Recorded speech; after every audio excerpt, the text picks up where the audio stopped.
And I'm here in California and I'm going to talk about ChatGPT again. Of course, all things EDU education and what can we do with ChatGPT from the perspective of as a parent, as a teacher, as a principal, or you just want to understand what the heck is ChatGPT and you've never heard of it. And if you've never heard of ChatGPT or you're thinking, why is everybody talking about I kind of want to define what AI is because uh, AI and generative AI are kind of being used interchangeably. And I don't want you to think of them as the same way. But if you do hear AI, just know that right now people are talking about using a product that can help you become more efficient. So if you're listening to me on YouTube, I'm here right with you. If you're on TikTok and you're listening to me, give me a like. Let me know that you're here. I am on YouTube every Saturday morning talking about artificial intelligence and things that can help support principals and teachers and parents help students become better at achieving their academic goals. And with ChatGPT, sometimes we get to a point where it's a lot. And if you don't even know what it is, and you're on the back burner and you're like, oh, that's what they do over there. I would challenge you to say, I kind of want to know what the heck ChatGPT is. And again, if you're on TikTok, I am on YouTube. You can always go to my YouTube channel later and see this. You can listen to the recording later, MJBLAZY. But I am here and I'm going to somewhat try to demonstrate here on TikTok as well so that you can see it. But I am going to share my screen so that those of you that are here on YouTube with me every Saturday morning, you know that it's kind of fun to play in the sandbox. I think of generative AI or artificial generative AI, or if you just want to call it AI, as a way to help us become more proficient. I have been using ChatGPT since November of 2022. And I don't think anyone really is an expert, but you can become really proficient in what we do. Practice doesn't make perfect. Practice makes proficient, and we can have some fun with it. So if you're here on TikTok, tap screen, give me some likes. I would appreciate it. And if you're here on YouTube, comment. Tell me what you think about generative AI. So let me just go ahead and find my mouse because I got like a million screens open, a few screens, more like three. um, and for you, those of you that are on YouTube, this is kind of what I was thinking my agenda would be. So I'm giving you an agenda because I feel like it can be fire hose effect. I don't want you to feel like you're getting way too much and you can't access ChatGPT. And I'm going to come from the parent student perspective first, then teacher perspective, and then educational leader perspective so that anybody can use ChatGPT. So again, YouTube, here we go. So I just want to introduce ChatGPT. If you've never seen ChatGPT, for those of you that are just out and you have kids in school, you don't. ChatGPT is a platform. Yes, you can download it I have a Mac. You can download it as a product on your computer, but this is the cloud. So I'm using ChatGPT to have this conversation, and I'm going to tilt my phone just slightly. So for those of you, hey, everybody here on TikTok, but I'm going to tilt my phone so you can kind of see it a little bit better. So when I go away, you get like the top of my head, and that's okay. So here we go. So this is what you see. This is ChatGPT. And ChatGPT, I want to make sure that you can see this better. So you have some things, and let me maximize it and then minimize it slightly again so I don't see that bottom thing. Forgive me, I'm going to open it all the way up. You can see everything in the middle. So ChatGPT gives you some suggestions in the middle. It is a chat bot. It is a way of finding all this information on servers now on the web, and it brings it together and it organizes you. It's kind of like you get to talk to someone and it'll keep you organized and focused. And that's kind I like to think about ChatGPT as a personal assistant. So when I'm thinking about ChatGPT, I'm looking at these things on the left. So for those of you that are here, I'm going to show you. So there's the things on the left. You have Chat 4.0 or Omni. And then here you can, this right here is where I can create a new chat. I have a dashboard or a sidebar. Everything that I've ever done is here. I'm going to hide it because it's a lot. And then you have settings over here. So you can go here into your settings. And I'm not going to play in the settings. You can do that on your own. But if you've never seen ChatGPT, you can create an account very easily. Just go to openai.com. This is what it looks like. And create your account. If you want to just play in the sandbox, you can scroll over for free and ask ChatGPT whatever you want without even creating an account. But because I already have an account, if I start to type there, it takes me directly to my own ChatGPT account. So what we're going to do is ask ChatGPT to help us. There's a thing called prompt engineering. I'm just going to tell you that's just being creative and asking it a question or giving it a statement and asking it to do something for you. And giving it context. There are formulas. If you wanted to go to any of my other YouTube videos, I kind of give you a formula. Like if you're a teacher, you say, I'm a third grade teacher and I'm teaching math. And this is going to be something over 3 weeks. Like giving it context, things like that, that works really, really well. And then the other thing that you want to do is be very specific as you possibly can. But those prompts can get really long. But let me caution you. If you are creating a prompt and you wanted to write an email and you could have written that email faster than you could have done this prompt, just write the email. Just write the email. Sometimes we don't think of it that way, but just write it. So in the context of, I was thinking, and forgive me, I have like 3 monitors open here. I want you to think about how, if you have students, or if you are a parent and you have a child and you're thinking, can this support me? How can I help my own child? So, and I like to think big picture. So I'm going to tell you a story and then you decide what grade level you would like to live in or what context. If you are a parent, typically as parents, we send our kids to school and we're like all in it in grades K through 5. Like when I mean we're all in it, like kindergarten through the 5th grade, we are there. We're at the parent teacher conferences. But then when they get to middle school and high school, we tend to like that. We're going to let the teacher do that because I'm not smarter than a 5th grader. Here's what I'd like to argue is that your children need you present. As a student, they need you present, and it doesn't matter if you understand calculus or physics, you can still ask questions. And what's great is ChatGPT can kind of help you with those questions. So, and I'm thinking in the context of grade 6, and I like to live in math and science. My area is science, but it can help you with a language, a focus too. So when you're looking and thinking about ChatGPT, and you're a parent and you have a child that came home and they're frustrated, like super frustrated.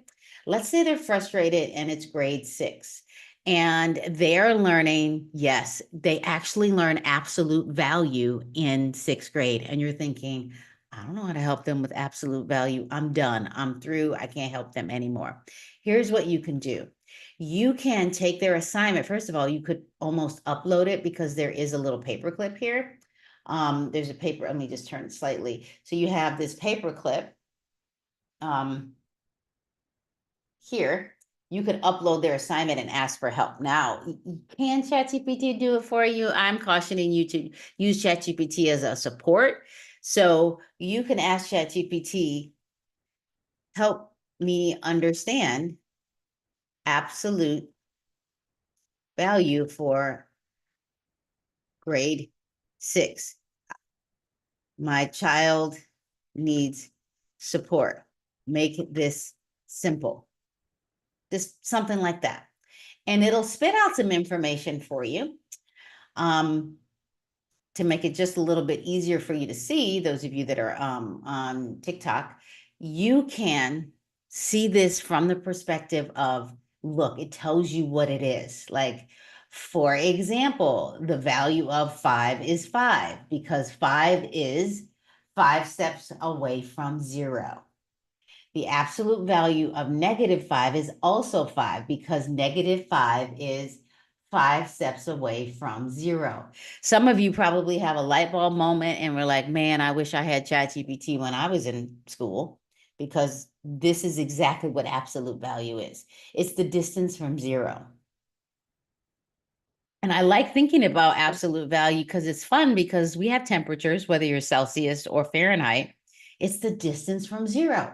So if you're 32 degrees above 0 in the United States, Fahrenheit, which is that's our freezing point, it's 32. The value is 32 points or steps away from 0. If you're negative 32 degrees Fahrenheit, you are still 32 points away from or steps from 0. That's where we used to get confused. The same with if you're a Celsius, 0. If you are 10 degrees above 0 or 10 degrees below 0, it's still 10 steps. So if you're a parent and you're thinking, oh my gosh, I can actually help my child because it wrote it out for me. And let's say, I'm going to make this slightly bigger just for a moment. Let's say you say, I need to talk to my child about this. How can I do this so it is learning and not cheating? Because I am a fan of using ChatGPT from a learning perspective. I really believe that it can help us. It can help change what we're thinking.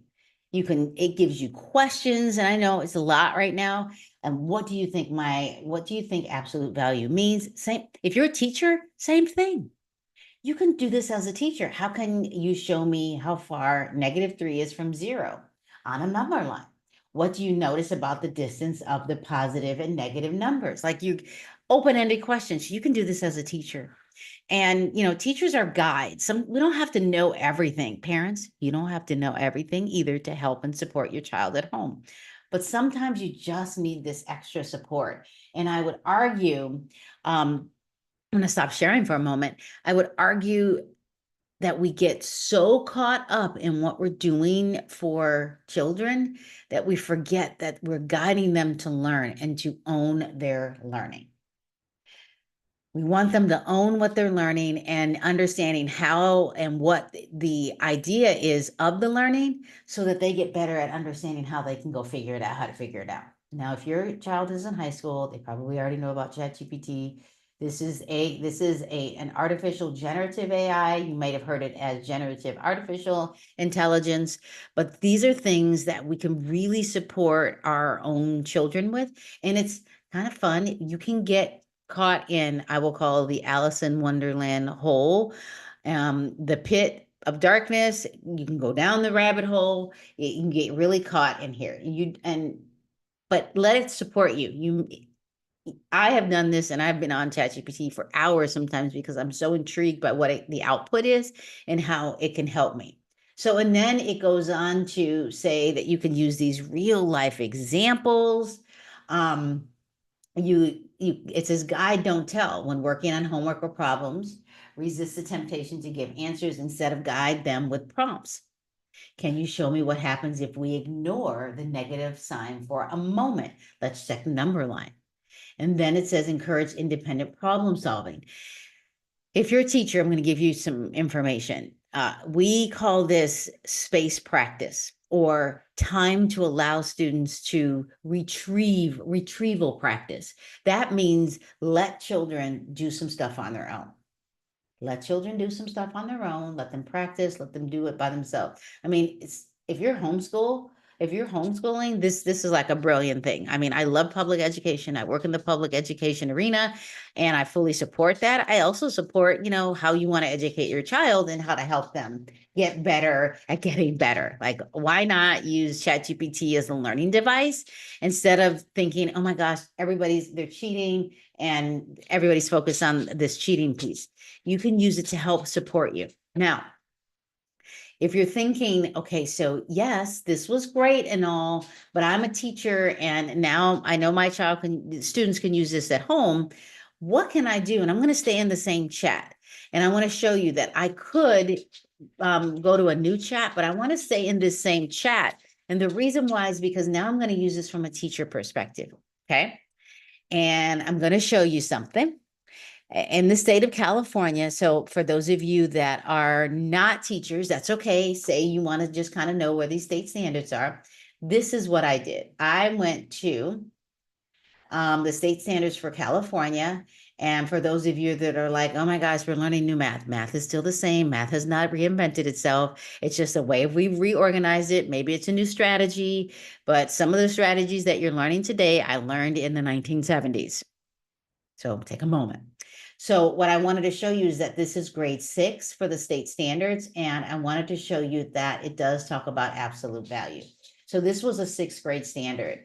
I remember not learning absolute value until maybe, I feel like it was high school or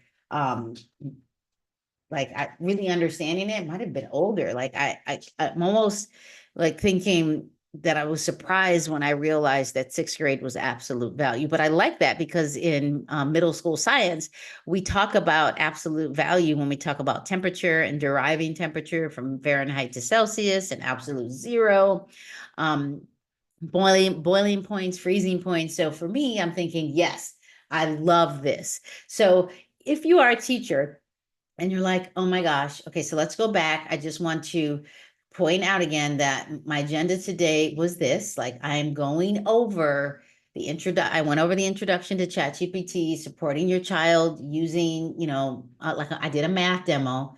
I used absolute value as the math demo. It was 6th grade.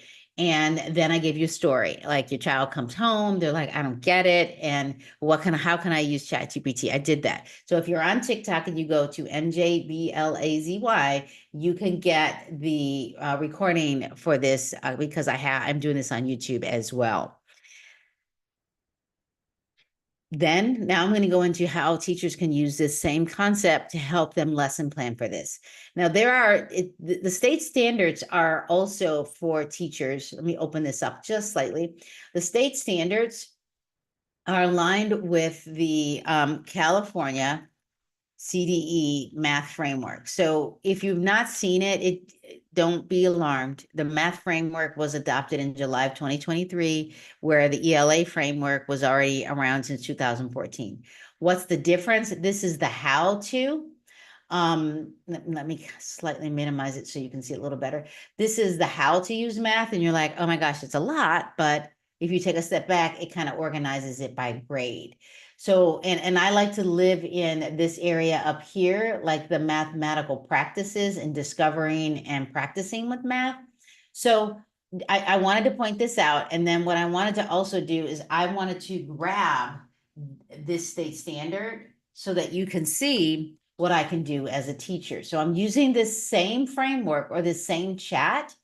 And again, for those of you that are watching, you can rewatch this recording on YouTube later, MJBLAZY, if you're like, I just want access to this later. So now as a teacher, I can say to ChatGPT, this was a great demo. Let's move on to teacher perspective. Now, I typically, in my settings, I have told ChatGPT to keep me a part of the conversation. Okay, let me be a partner, because if it doesn't, it'll just spit it all out. And it's like, oh, that's a lot. I want to give my input. So now I will say, keep me as a thought partner. So this is like, again, personal assistant. ChatGPT can be your personal assistant. Okay. Here is the state. I'm going to put California state standard grade 6. And I'm putting it in quotes so I can see it. Doesn't matter.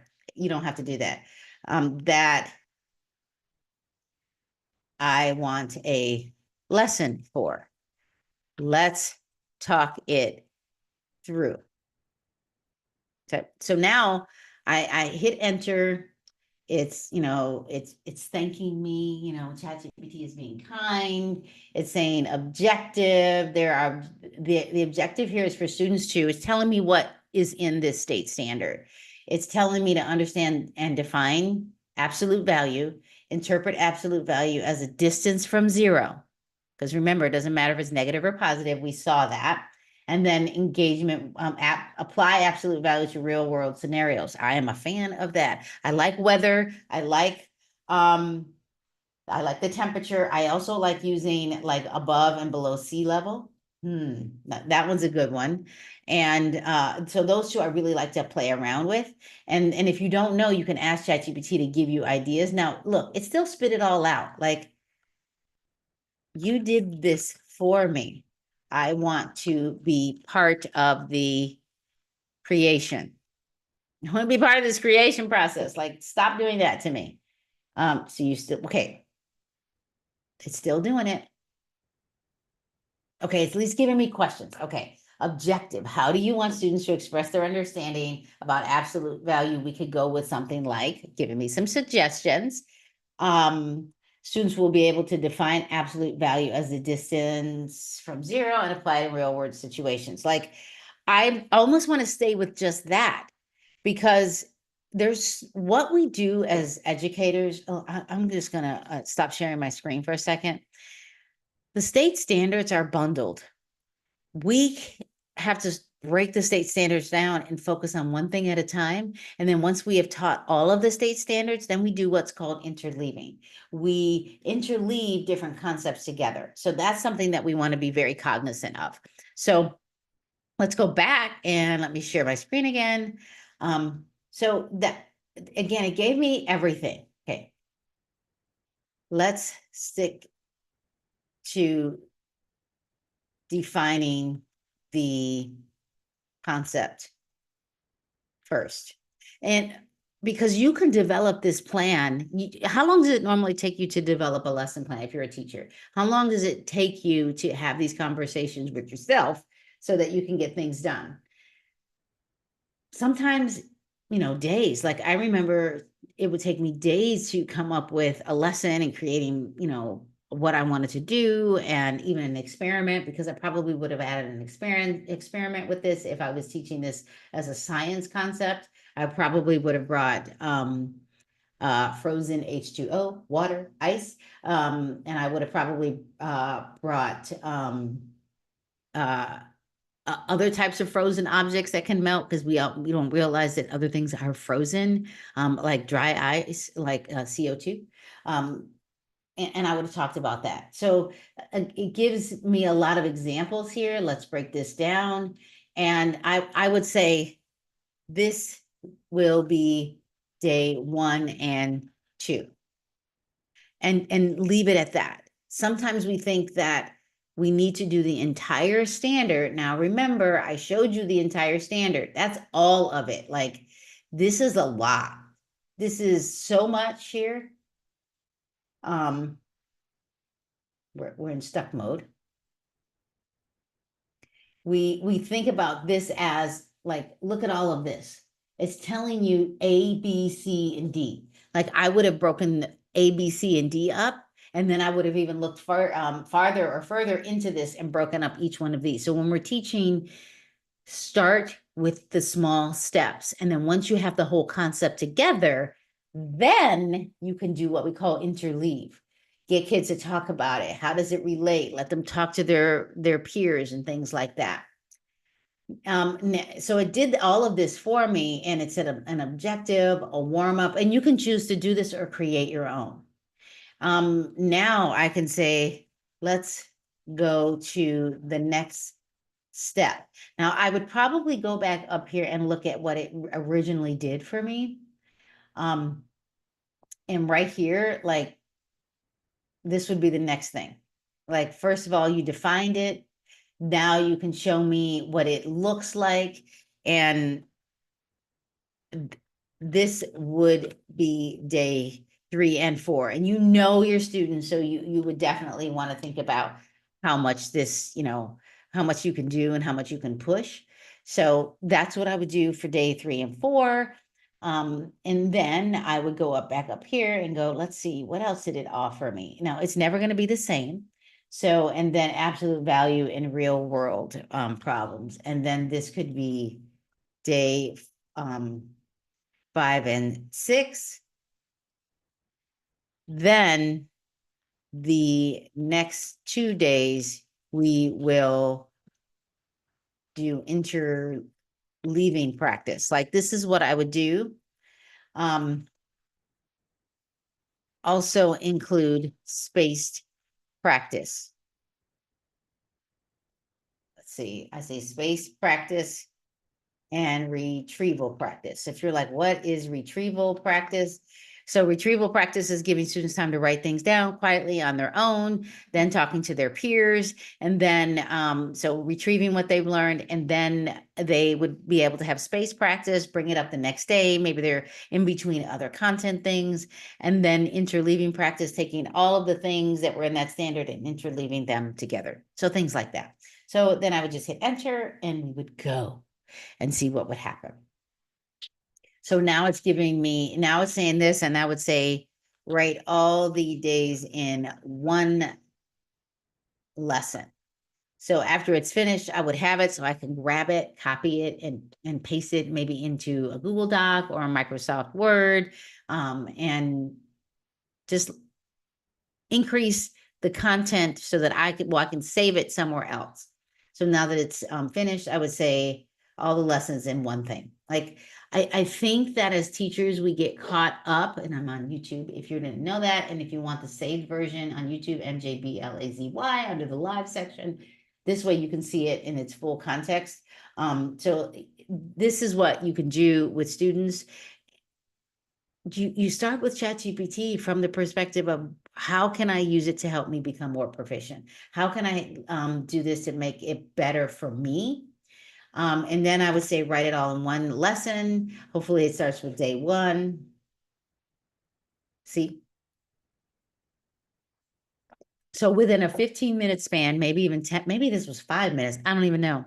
This is what we did.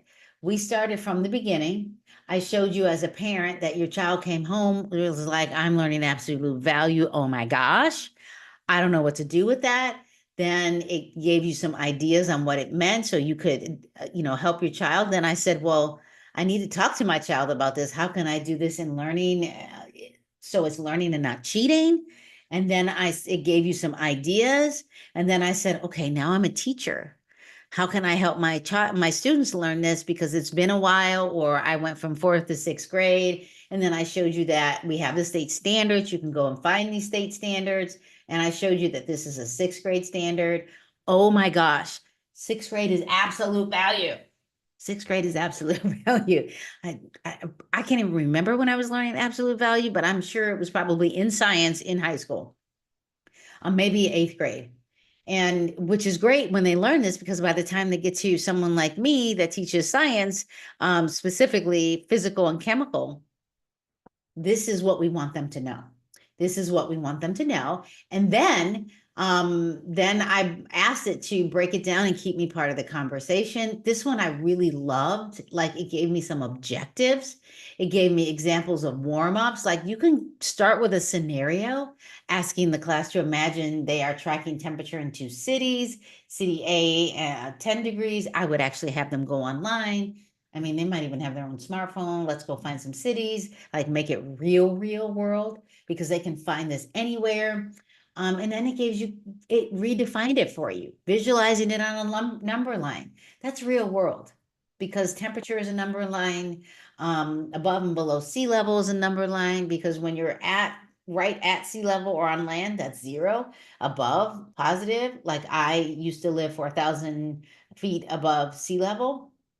And yes, here in the United States, I did say feet. So if you are listening, I'm so sorry.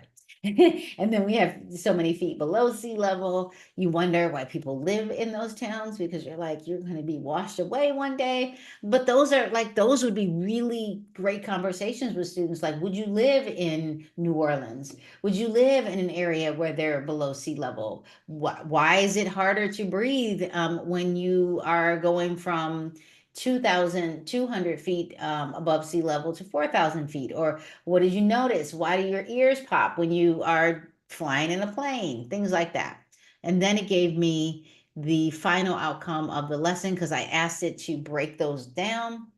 And we'll go down to the very last one because I said put it all together. And here it is. There was the objectives. I mean, I'm pretty impressed with how the ChatGPT did this for me. But then what I told you is the objective today was that now if you are providing professional development and you wanted to use ChatGPT, so again, if you're just arriving, MJBLAZY, if you want the full video on YouTube. But what I am doing is I gave you a demo as a parent, like how you can use ChatGPT so your children aren't cheating. And then I went over a scenario. I took sixth grade standard in math, like how you can help your child and talk to them about the concept. And then I said, well, what if you're a teacher and you like moved grade levels and you need to understand this concept? Because teachers are not the bearer of all knowledge. We are guides and we want to help improve. And our credentials helped us to help others learn and become really proficient in how they learn and to become owners of their learning. And now finally, and we created a lesson plan together based on a state standard. And now what we can do is, okay, now I'm going to go to the bottom and ask it, I need to provide professional development for the California math standards for teachers as a revisit, because we know they already did it.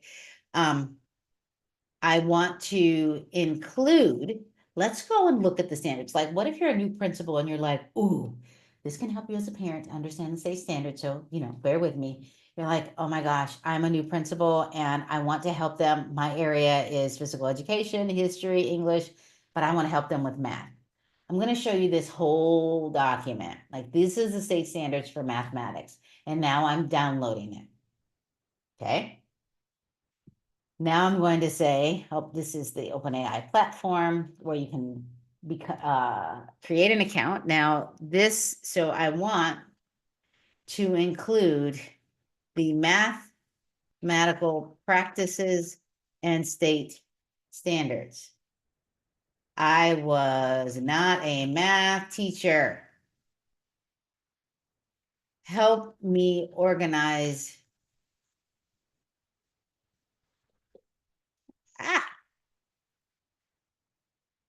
This so we start with conversations and chat about rediscovery.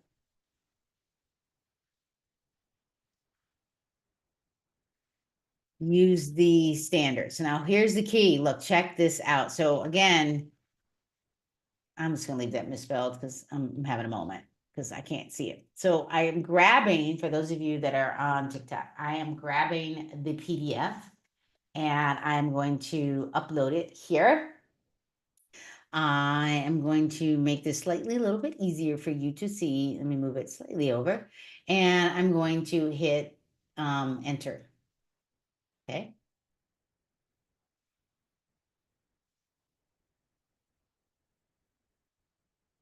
So now it's thinking.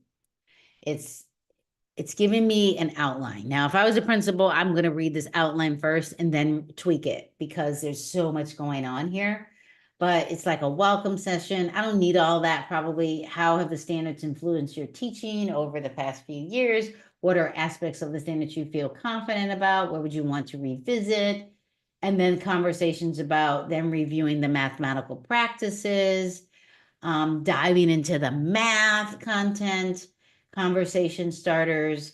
And then I would probably want to say, what ad What areas of support do you need from me? Then I would say this, and then there's one other thing. There's mathematics framework here. And you'd have to click on these all individually to add them to ChatGPT, and I've downloaded them, but I'm just going to grab this as a picture, and I'm going to show you that I can upload this picture, and it's usually on my desktop, and say, so now, I asked it questions like, you know, reflection and next steps, like how can I support you? But let's do this. This is new to most teachers, the math framework. The math framework came out in July of 2023, where the ELA framework in the state of California was out in 2014. So teachers may not even know this exists. So the math framework is new.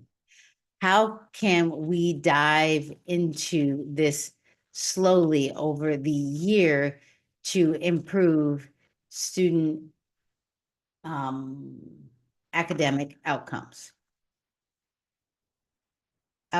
and engagement? Like, so, and I gave it a picture. So no, it doesn't see it all verbatim, but you could download them and upload them. So while it's thinking, you could grab just your grade level here. Let me just minimize that. So you could grab your grade level. You could grab like the mathematics for all, teaching, number sense. This right here, this is the mathematical practices. You might want to dive into that. Like, what does that really mean? For example, and it gave like a whole bunch, like a lesson framework. And I would say this needs to be a discussion for professional development. This is way too much, but a good start. So these are things that I would want to talk with teachers about if I was a principal, like how do I get started? Because typically you'd have to read it all. Like that's a lot to read it all. So I'm thinking this is where I would get started. What do you already know about the new California math? Like what do you already know about the math framework? What are your first impressions? Allow teachers to share. Maybe you're using a thinking process, letting them diagram and create charts, like where do we go from here? So they're not overwhelmed. Like I can give you something to read all day long, but it may be too much. So those of you on TikTok, I appreciate you. Go to MJBLAZY and follow me there and let me know if you would like other support in how to use ChatGPT. So for those of you here, let's continue this conversation. Like, how can you use ChatGPT to help you as a parent? How can you use ChatGPT as a personal assistant, as a teacher?